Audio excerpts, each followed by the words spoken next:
History is not a simple, linear path. It is a chaotic web of crossroads and accidents, where entire empires can rise or fall on the whim of the weather, the hesitation of a general, or a single, stray bullet. We live in the reality that was forged by the victors, by the survivors, by chance. But what if we could peer into the fog, into the realities that almost were? What if we could follow the path not taken? The year is 1815. Europe is a continent scarred by more than 2 decades of ceaseless war. The ogre of Corsica, the Antichrist, the Emperor, Napoleon Bonaparte, is finally, seemingly, defeated. Exiled to the island of Elba, the great powers of Europe, Austria, Prussia, Russia, and Great Britain, gather at the glittering Congress of Vienna. They dance, they debate, they scheme, all intent on redrawing the map of Europe, on stuffing the dangerous genies of revolution and nationalism back into the bottle of monarchy. They are building a new order, one designed to last a century. But they have miscalculated. They underestimated the ambition, the genius, the sheer gravitational pull of one man. On February 26, 1815, Napoleon slips his cage. He lands on the shores of France, and the France that had abandoned him rushes back into his arms. The soldiers sent to arrest him, led by his old comrade Marshal Ney, find themselves unable to fire on their emperor. They kneel. The Bourbon king, Louis XVIII, flees. The period we call the 100 Days has begun. The reaction from Vienna is swift and absolute. There will be no negotiation. There will be no compromise. Napoleon Bonaparte is declared an outlaw, an enemy of humanity. The 7th Coalition is formed, a massive alliance united by a single purpose: to destroy the emperor, once and for all. Napoleon knows his only chance is speed. He must strike before the vast armies of Austria and Russia can mobilize. He must strike north into Belgium to find the 2 coalition armies already in the field. The Anglo-Allied Army, a diverse force of British, Dutch, Belgian, and German troops under the steady, pragmatic Duke of Wellington, and the Prussian army, a force burning with nationalistic hatred, led by the ferocious old warrior, Marshal Gebhard von Blücher. His strategy is classic Napoleonic brilliance: divide et impera, divide and conquer. He will drive his army like a wedge between Wellington and Blücher, defeat them in detail, one by one, before they can unite. At first, it works. On June 16th, he engages Blücher at Ligny. The Prussians are savaged, forced to retreat, but they are not destroyed. This is the first critical moment. The Prussians do not retreat west toward their supply lines. They retreat north, parallel to Wellington, determined to rejoin their ally. Napoleon, believing them broken, makes a fateful decision. He detaches a full 1/3 of his army, 33,000 men and 96 cannons, under the command of Marshal Emmanuel de Grouchy. His orders are clear: pursue the Prussians, hunt them down, and above all, prevent them from linking up with Wellington. While Grouchy marches east, Wellington digs in. He finds his ground, a low ridge, south of a small village named Waterloo. It is a brilliant defensive position. He protects his flanks with 2 fortified farmhouses, the Chateau of Hougoumont on his right, and the farmhouse of La Haye-Sainte in his center. He positions his men on the reverse slope, shielding them from the devastating power of Napoleon's grand artillery. He knows the Prussians are coming. He just needs to hold on. The night of June 17th, the heavens open. A torrential biblical rainstorm soaks the field. When the sun rises on Sunday, June 18th, the valley is a quagmire, a sea of thick, viscous mud. Napoleon, a master of artillery, is furious. He cannot maneuver his cannons. He is forced to delay his attack, to wait for the ground to dry. Every minute that ticks by is a minute for Blücher's Prussians to march, to arrive, to seal his fate. The battle finally begins near midday, a brutal, grinding, attritional nightmare. Hougoumont becomes a charnel house, a battle within a battle, sucking in thousands of vital French reserves. In the center, Marshal Ney, the bravest of the brave, hurls wave after wave of French cavalry against the British squares, which hold like granite islands in a Red Sea. La Haye-Sainte falls. Wellington's line is bending. It is stretched to the absolute breaking point. The Duke, watching his regiments melt away, is heard to mutter, "Give me Knight, or give me Blücher." Miles to the east, Marshal Grouchy has found a small Prussian rearguard at the town of Wavre. As he prepares his attack, a sound echoes across the fields. It is deep, heavy, continuous. It is the sound of thunder, but it is not a storm. His subordinate, General Etienne Gérard, is adamant. "Monsieur le Maréchal," he implores, "we must march to the sound of the guns." The Emperor is in a great battle. In our history, Grouchy hesitates. He is a man of obedience, not initiative. His orders, his written orders, were to pursue the Prussians at Wavre. He ignores Gérard. He follows the letter of his orders, engages in a pointless skirmish, and allows history to pass him by. His 33,000 men remain silent spectators to destiny. But what if he had listened? This is the point of divergence, a single moment of human decision. What if Marshal Grouchy, hearing that desperate thunder, feeling the weight of his emperor's fate, makes a different choice?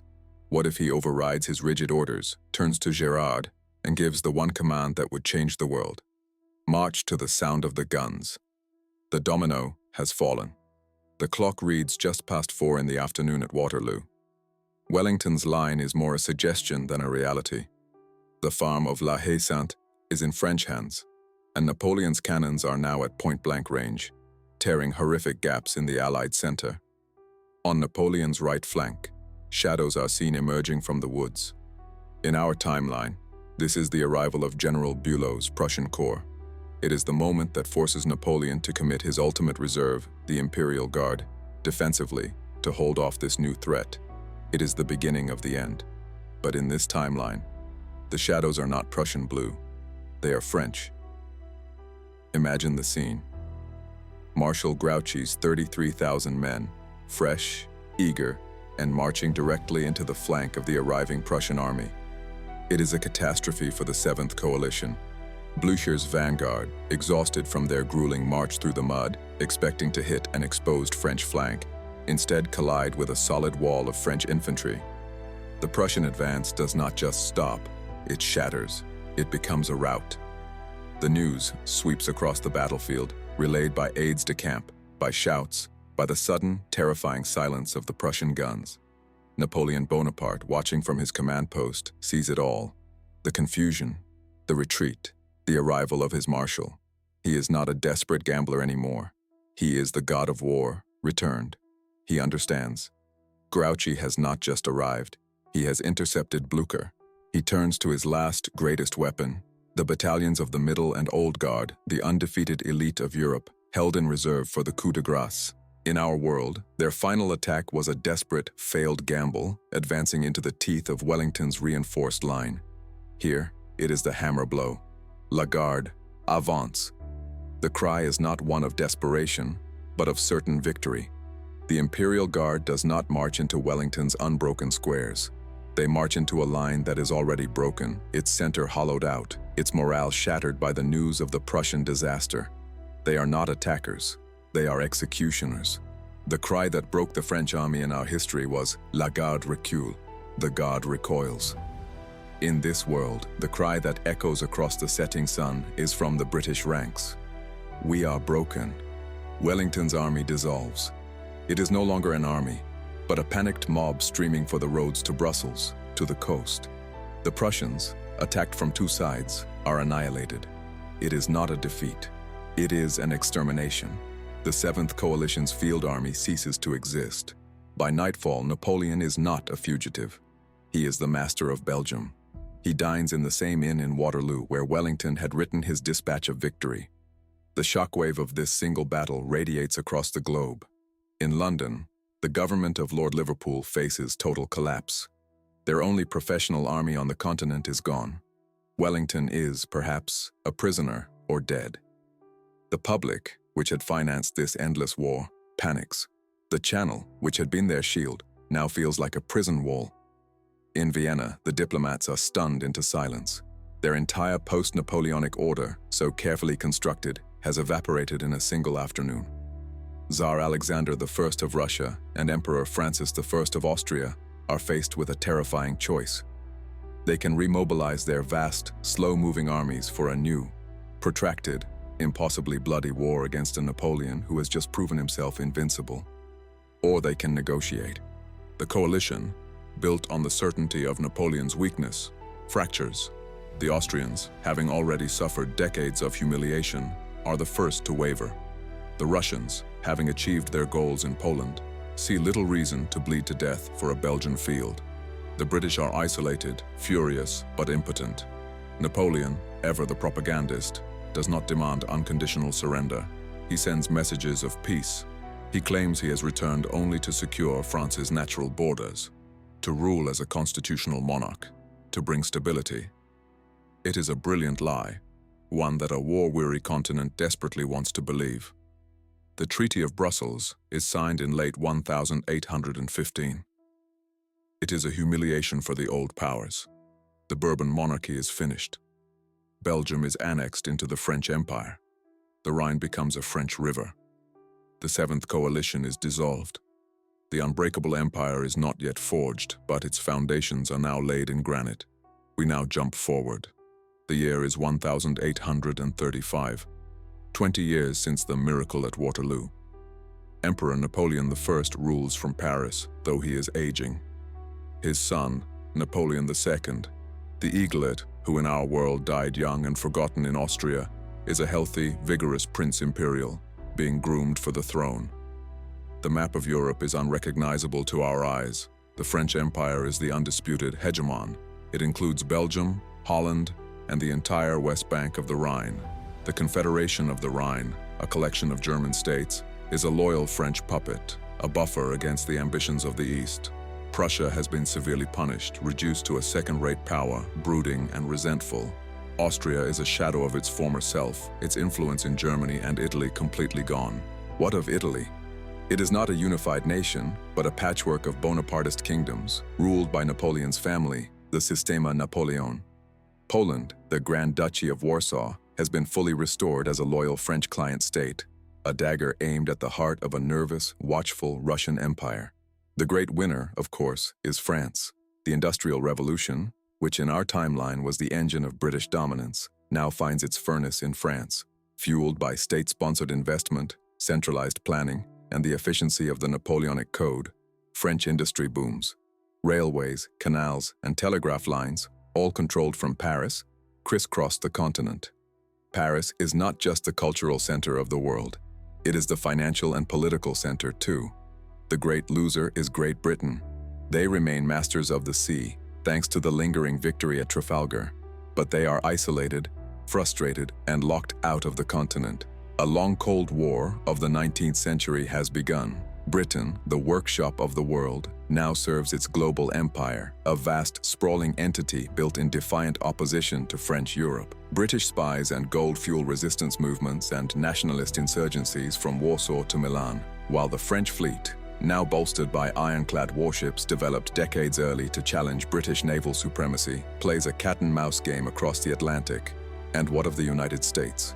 In our timeline, the British, free from Napoleon, turned their full attention to America in the War of 1812, burning Washington. In this timeline, America sees a victorious France as a vital strategic partner and a counterbalance to the arrogant British Navy. The Monroe Doctrine is still declared, but it is implicitly backed by French power. But this Pax Napoleonica is a complex, contradictory reality. The greatest historical irony is the fate of the very ideals Napoleon claimed to champion: liberty, equality, fraternity. These ideals are the law of the land. The Napoleonic Code has swept away the arcane feudal laws of the old monarchies. Serfdom is abolished. Religious tolerance is mandated. Education is secular and state-run. It is in many ways a modern, rational, and efficient society, but it is not a free one. There is no Victorian-era flourishing of parliamentary democracy. There is no free press. There is only the illusion of liberty, granted from the top down by an emperor.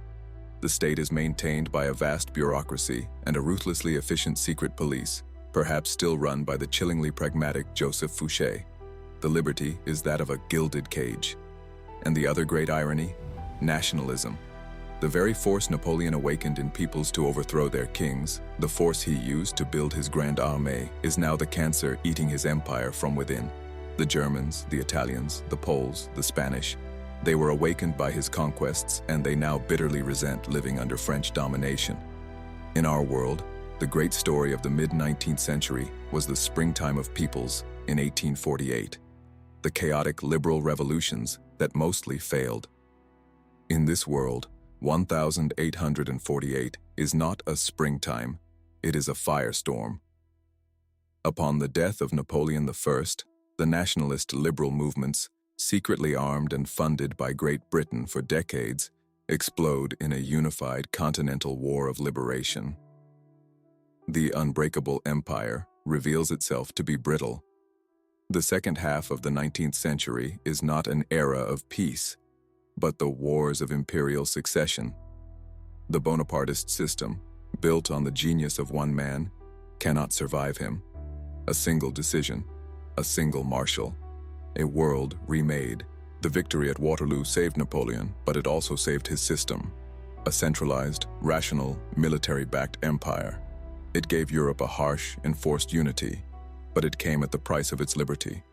It swept away the old, decadent monarchies, only to replace them with an imperial dynasty.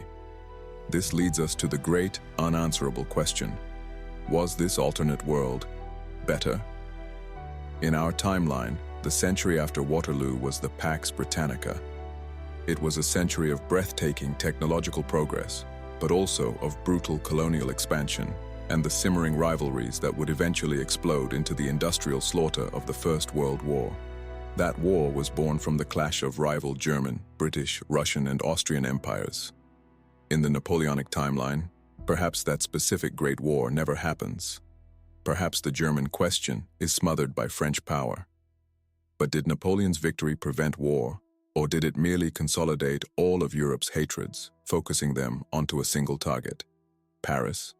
Did it simply delay the inevitable conflict, ensuring that when it finally came, it would be an even more apocalyptic world war, fought not with muskets, but with the repeating rifles, ironclads, and mass conscription perfected by the French military state? We cannot know. We can only look at our own reality, the one forged in the mud of Waterloo, and understand how fragile it is. That battle was not just an end, it was the beginning of the modern world. It proved, perhaps, that no single man, no single empire, could ever truly forge an unbreakable hold on the continent. The fields near Brussels were a crossroads. The path taken was bloody, chaotic, and led to us. But we must never forget that just miles away, another path waited, hidden by the smoke of battle and the hesitation of a single man. It reminds us that history is not a river flowing to a preordained sea.